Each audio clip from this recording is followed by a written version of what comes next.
بسم اللہ الرحمن الرحیم۔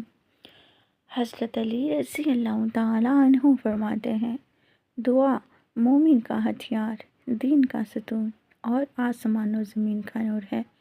دعا وہ طاقت ہے جو انسان کو اس کے رب سے جوڑ دیتی ہے۔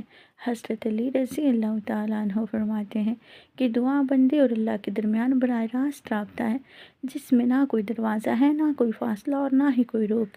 اس رابطے میں بندہ اپنی کمزوری بیان کرتا ہے اور اللہ اپنی رحمت اور قدرت سے جواب دیتا ہے۔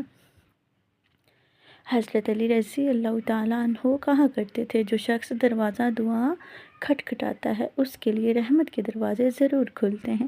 یہ فرمان ہمیں یہ سمجھاتا ہے کہ دعا کبھی بھی ضائع نہیں جاتی، کبھی اللہ فوراً قبول کر لیتا ہے، کبھی مؤخر کر دیتا ہے اور کبھی اس کے بدلے میں انسان کی بڑی مصیبت ٹال دیتا ہے۔ ایک اور جگہ حضرت علی رضی اللہ تعالیٰ عنہ نے فرمایا، دعا بلا کو ٹال دیتی ہے، خواہ وہ اتر چکی ہو یا ابھی نازل نہ ہوئی ہو۔ یعنی دعا میں وہ طاقت ہے کہ وہ مستقبل کی مصیبتوں کو روک دیتی ہے اور جو مصیبت آ چکی ہو اسے کم کر دیتی ہے۔ حضرت علی رضی اللہ تعالیٰ عنہ فرماتے ہیں کہ انسان کو صرف مشکل میں نہیں بلکہ آسانیوں میں بھی دعا کرنی چاہیے۔ نعمت کے دور میں دعا چھوڑ دینا اس بات کی دلیل ہے کہ انسان شکر گزار نہیں۔ وہ یہ بھی فرمایا کرتے تھے کہ اللہ سے مانگنے میں کبھی شرم محسوس نہ کرو، کیونکہ وہ دینے سے کبھی نہیں تھکتا۔ حضرت علی رضی اللہ تعالیٰ عنہ نے دعا کے آداب بھی بتائے۔ آپ رضی اللہ تعالیٰ عنہ فرماتے ہیں، نمبر 1، دل سے مانگو، زبان سے نہیں۔ دعا وہی قبول ہوتی ہے جو دل کی گہرائی سے نکلے۔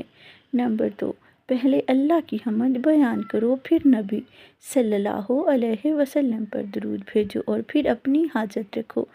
نمبر 3، صرف زبان سے نہیں بلکہ اعمال سے بھی اللہ کے قریب ہو کر مانگو۔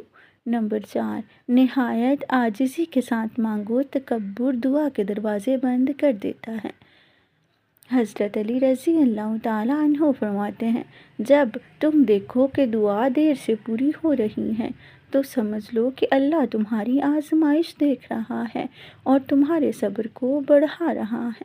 یہ فرمان انسان کو سکھاتا ہے کہ دعا کی تاخیر کبھی بھی انکار نہیں ہوتی، اللہ حکمت کے ساتھ فیصلہ کرتا ہے۔ حضرت علی رضی اللہ تعالیٰ عنہ نے دعا کی قبولیت کا راز بھی بتایا، جس دل میں کینہ ہو، حسد ہو اور لوگوں کے لیے برائی ہو، اس کی دعا آسمان تک نہیں پہنچتی۔ لہٰذا دعا کی قوت بڑھانے کے لیے دل کو صاف رکھنا ضروری ہے۔